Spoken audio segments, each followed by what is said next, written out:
Hello everyone, this is this week's assignment video. So in this video, we're gonna go over the basics of Photoshop and image trace function of Illustrator. So with those two functions, we're gonna take a look at how you can convert your pencil drawing into vector drawing, and then bring that into the Photoshop to create a Photoshop animation. So first, for this assignment, I want you to just create a random, any kind of a random object. So I'm just gonna draw something. What will be good? I'm gonna draw something, a letter G. Since the next project we're gonna be working on Google Doodle. I'm gonna create this looking letter right here, G letter. But right now, if you were to take a photo of this and then convert this into the image trace, it's not going to pick it up because the lines are too thin. So I'm going to take a thick Sharpie and then clean these, just make these lines a little bit thicker.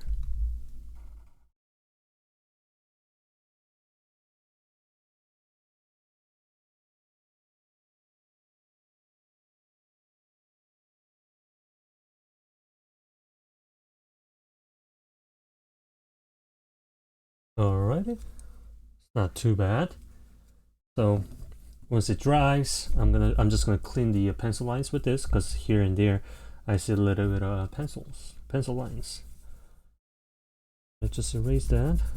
So image trace is really useful when it comes to converting like a hand-drawn image to a vector image in Illustrator. This, you don't have to use this step for the third project, the final project. You can just straight on draw on either Photoshop or Illustrator, but sometimes it's kind of hard for some of us, and also some people have much better control with these two, paper and pencil, and I'm one of those. So that's why I like using the image trace function. And even if I'm designing everything in the Illustrator, I like to sketch with my pencil and then turn that and then image trace that, and then I'm gonna draw on top of the image trace file, so that I have better idea of where to compose my elements and then create my own design. So that is that. So right now I have this beautiful looking letter G. So let's take a picture of this.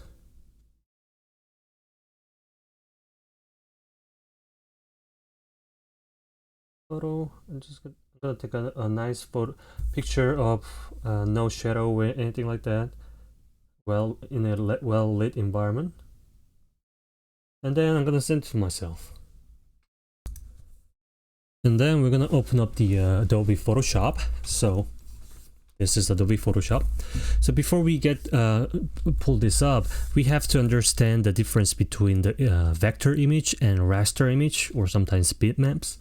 So raster image is what we've been working with. So Adobe Illustrator is a software specifically designed to create a vector image.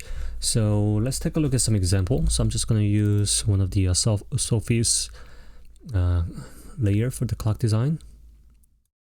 Come on. All right, so vector image is image that is generated by computer code, so mathematical codes as well. So no matter how you zoom in, it retains the resolution, because this is basically mathematical code and telling the computer to where to curve and for how long of a distance and things like that. So no matter how much you blow it up, you're not going to lose any kind of a image quality or resolution. Whereas in Photoshop, I'm just going to open up one of my students' example. Whereas Photoshop, which is designed to create a bitmap image or raster image is consisted of pixels. So if I zoom in all the way in, we start to see these little squares, and these are the pixels. So the more square the screen has, the higher resolution it is. So you probably heard of like 1080p, full HD TV, or 4K TV and things like that. That is all talking about the number of the pixels. So if we zoom in really close, we everything gets pixelated, and we lose the the image quality. So this is raster image. So this is more like well, how we paint or draw on our piece of paper. So if we zoom in something that we draw with like a pencil, if we zoom in, we're gonna start to see like these little small elements. Whereas in raster image, no matter how much vector image, no matter how much we zoom in, it still retains that image quality, because this is all computer generated. All right, so that is difference between vector and raster image. So Photoshop is for raster image and Illustrator is for vector image. So I understand a lot of you are interested in getting into the graphic design field. So in graphic design field, you're going to be using a lot of a raster image instead of the vector image. That is because when you're printing something, if you design something in raster, you might lose some of the what's it called, the pixel counts. Whereas if you print something in vector and then print that from the computer, it's gonna be so much crisper than the if you were to print that into raster mode. So that is one of the reasons why I put on such a heavy emphasis on Adobe Illustrator instead of Photoshop in this course, because I understand that most of you, actually all of you, want to get into the graphic design. So let's just close that and let's bring up the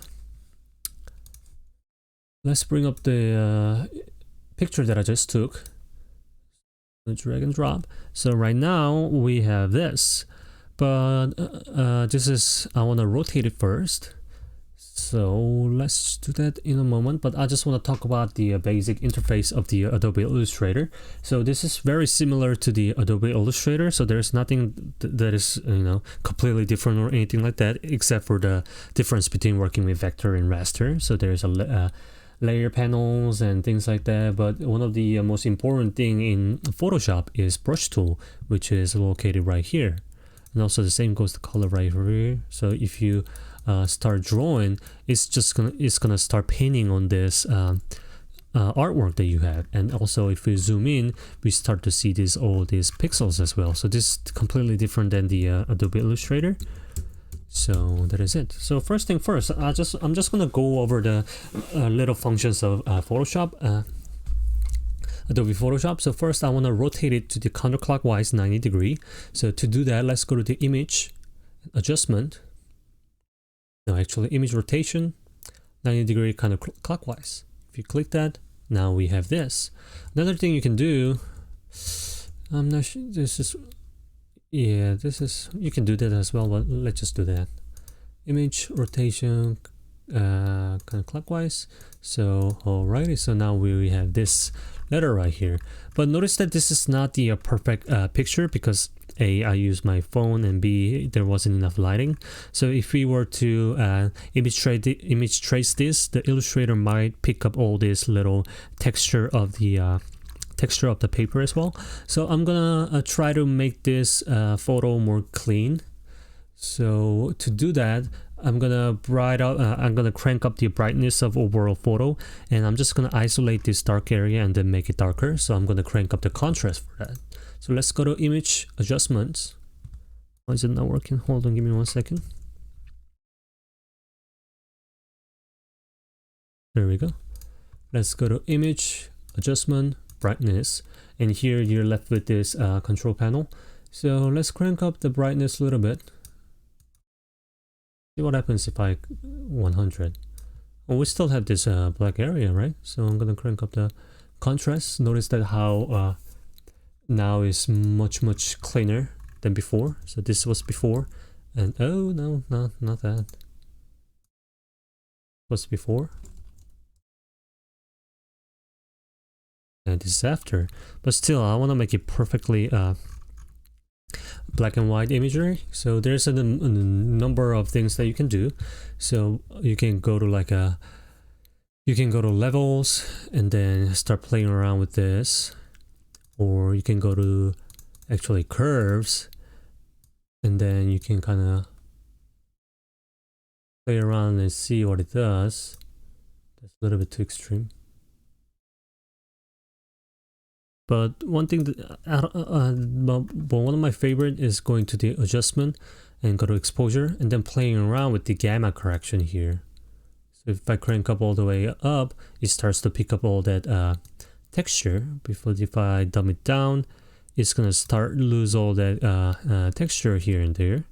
So I'm just gonna play around with this a little bit. And also, if you change something with gamma, you're gonna have to change it with the offset as well. So I'm gonna lower the offset a little bit, gamma a little bit, exposure crank up a little bit, just, and not too sure, maybe made it a little bit better, but just play around with that. And then and then we're gonna start erasing this, manually erasing this area right here. So to do that, let's use the erase tool, which is located right here.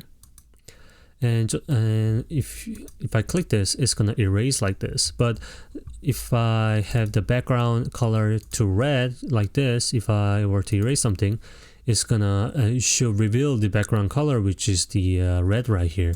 So let's make sure that our background color is white. So let's start erasing some of the areas. And also, if you wanna change how the eraser looks like, so right now it has a really sharp edge. Actually, that's something we want. But sometimes it'll be something like this, where it has a really soft edge, because it's going to be really hard for us to erase with that kind of a soft brush. So make sure, so to adjust that, just right click anywhere on the canvas, and then you see the hardness right here. Let's crank that up all the way, 100%, meaning that this is hardest, sharpest the eraser that we can get. So let's just start erasing the area around it.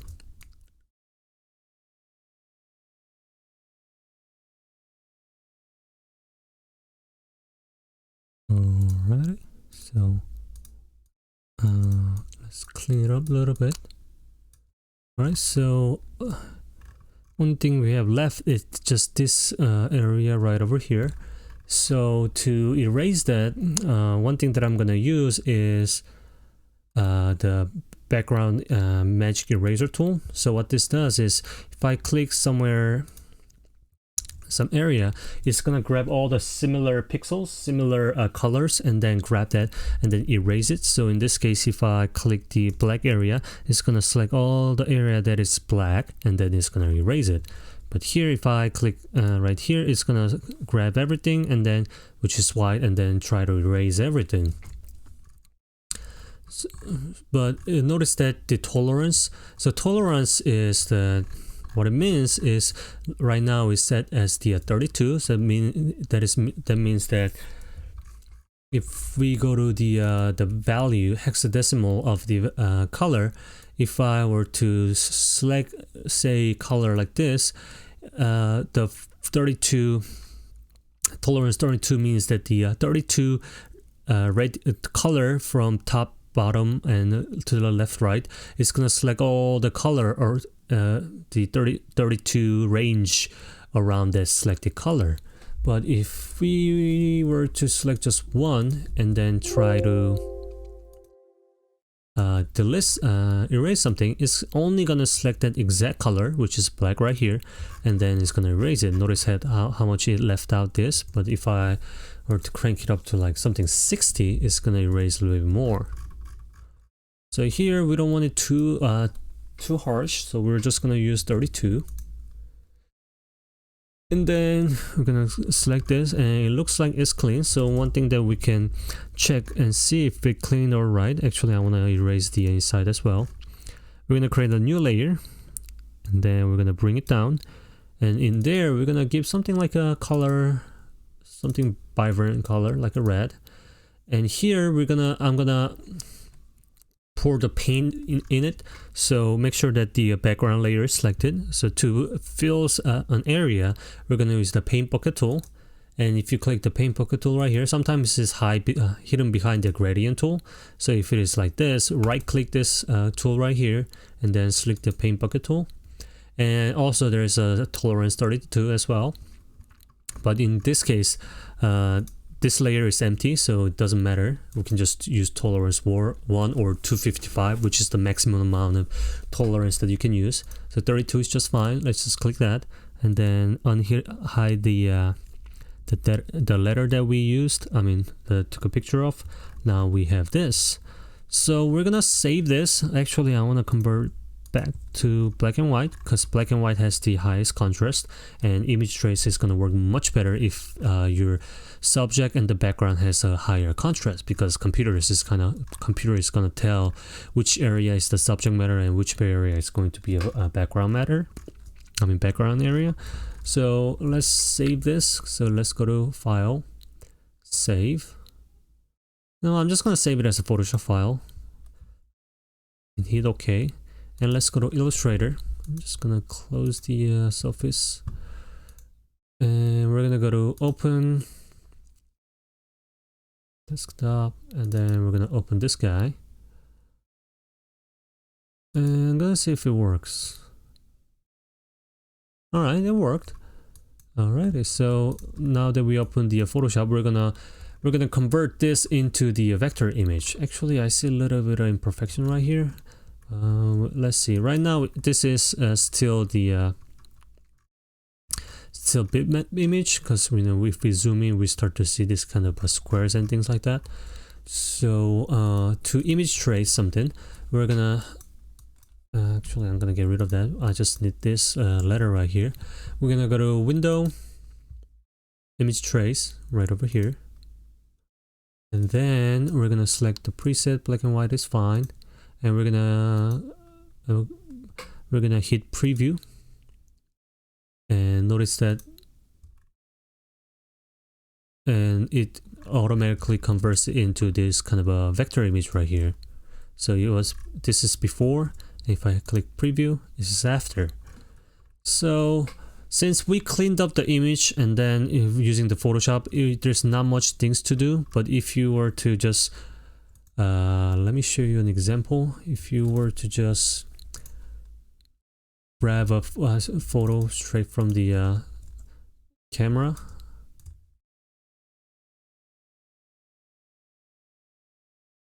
and then let's try to image trace it and see what happens. Image trace. You notice that it picked up some of the texture here. Actually, there's not much of a not that big of a difference, but still, it is always good practice to clean it up with your with the Photoshop and then image trace. So let's open up the file back. Oh no, we don't want that. Okay, we just want this. Let's go to select this. Make sure that your object that you want to image trace is selected. Window, Image Trace, Preview. Then here you can play around with this kind of a threshold. So if you crank it up, it's kind of 255 the max.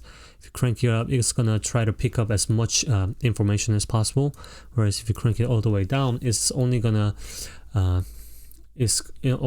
try to grab a least amount of information. So I don't think we need to play around too much, but I want it to be a little bit rounder. So I'm just gonna crank the threshold all the way down, and let's play around with this advanced function here. So if you crank it higher, it start to pick up all that little bit of a curvatures. But if I crank it all the way down, everything is smooth like this. So I want it somewhere around here, and then you can also play around with the corners. Doesn't really do that much, especially with this kind of imagery, and noise, you don't have to worry about that. So alright, so I think that looks good. So I'm just gonna close that down, and still we can't really select just the black area. That is something that I want to do, just select the black area. So to finalize your image trace object, click expand right here. And now everything is created as Illustrator objects. So right now everything is grouped together. So let's right click and ungroup. And you'll see that this right here is selectable object. So if I change this color to something like red, it's gonna change to, well, actually we're on the this kind of a mode, so it's not gonna change to red, but still you get to see this is an clickable object. So you can use this if you want to, but in this purpose of this tutorial, we don't want this, so I'm gonna erase that. Actually, I'm gonna make a new file.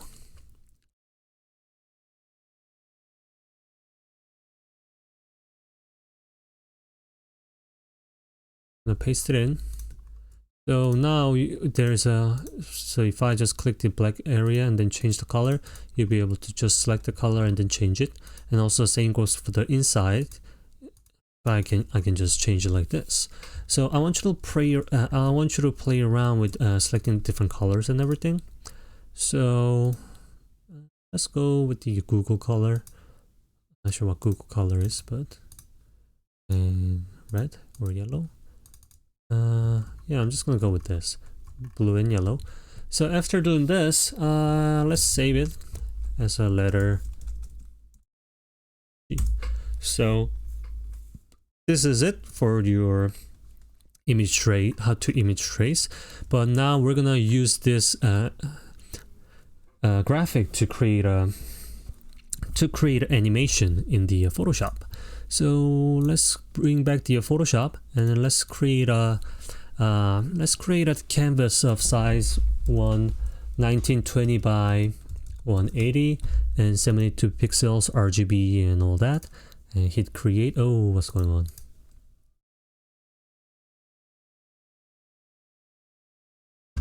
All right, that's more like it. And then we're gonna go to File.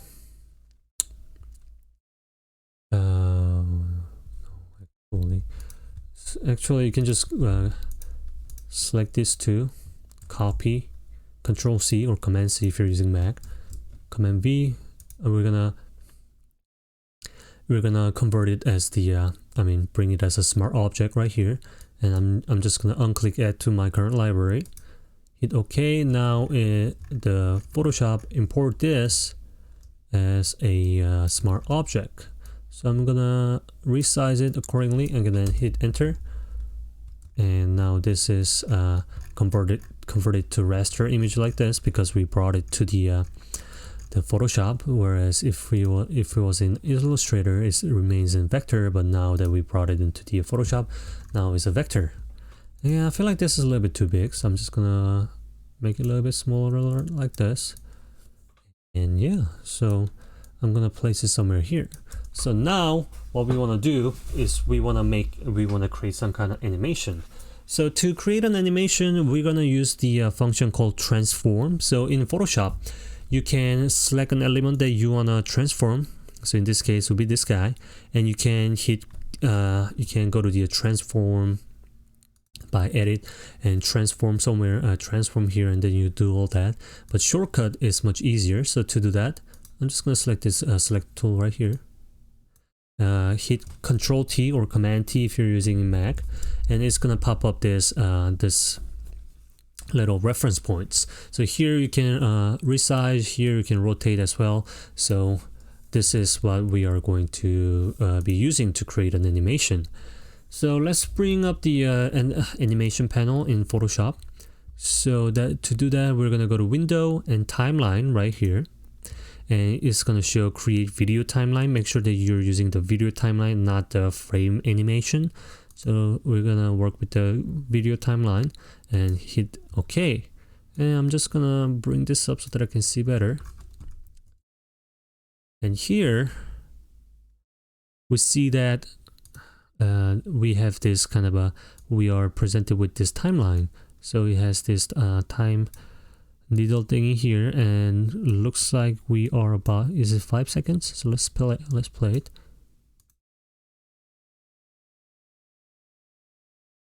Yeah, somewhere around there.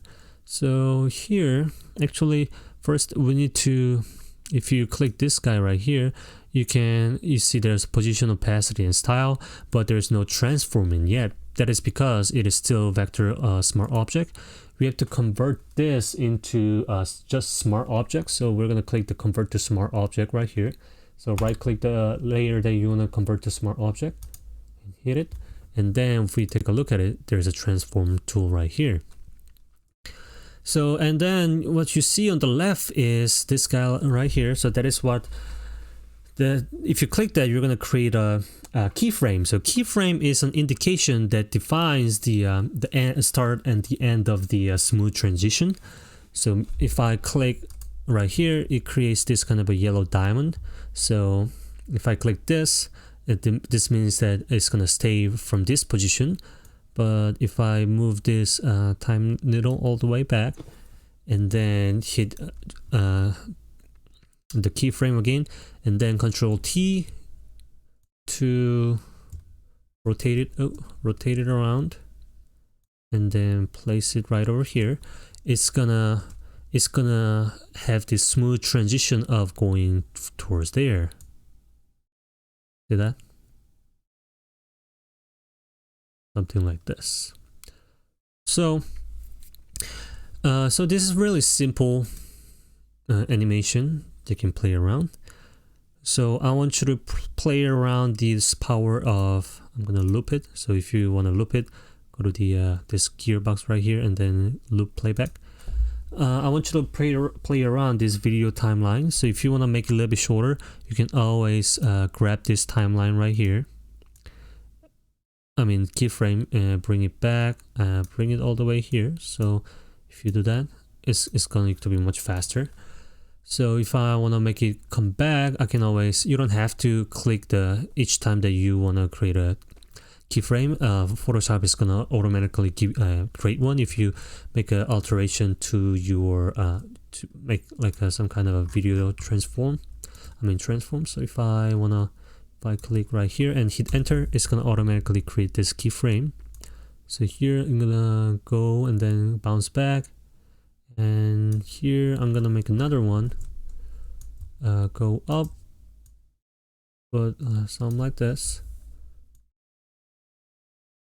So I can create some kind of really simple rotate and movement animation here as well. Actually in here I'm gonna make it go away a little bit like this. So if I play it, it's gonna go boom, boom, boom, and then here I'm gonna make it drop.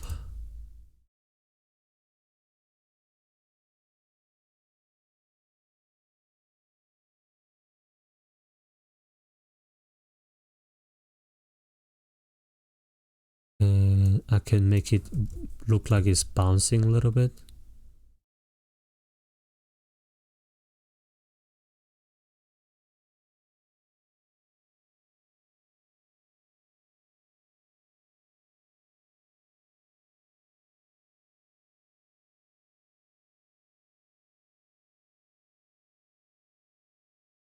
Something like this. So let's take a look.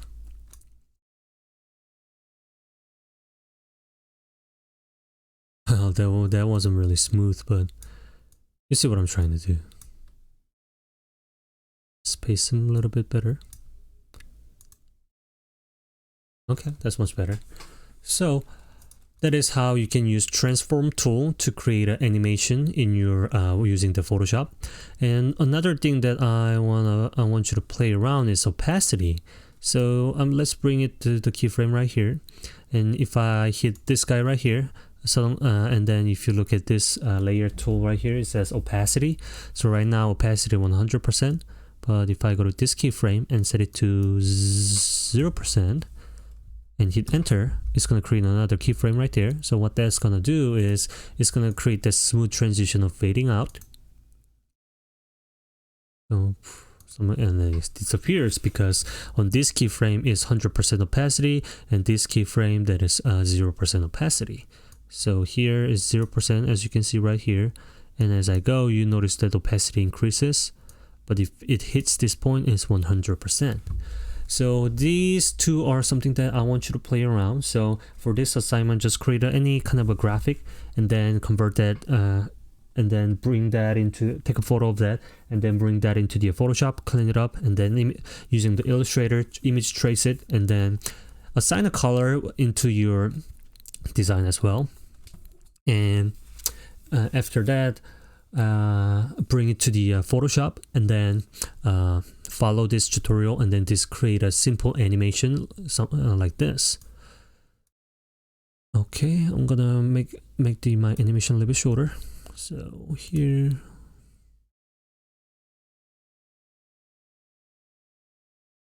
so that is my animation. So let's save this animation. So to save your animation, what you want to do is in Photoshop, let's go to File, Export, and it says save for web and legacy, so we're going to use this.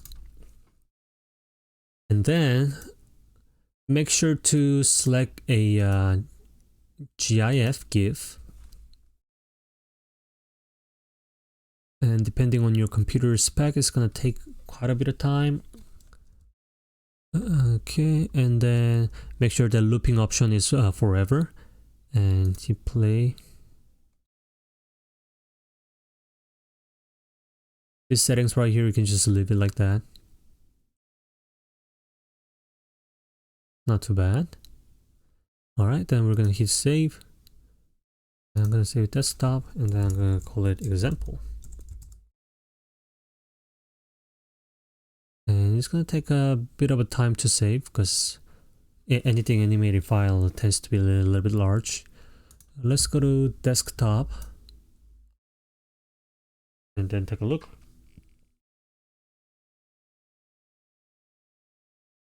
Alright, there's a neat looking animation right here. So I want you to create a simple animation just like this, implementing all the skills that I went over in this video, and just submit this exercise by this Sunday. So that is it. So I'll see you guys on the next video.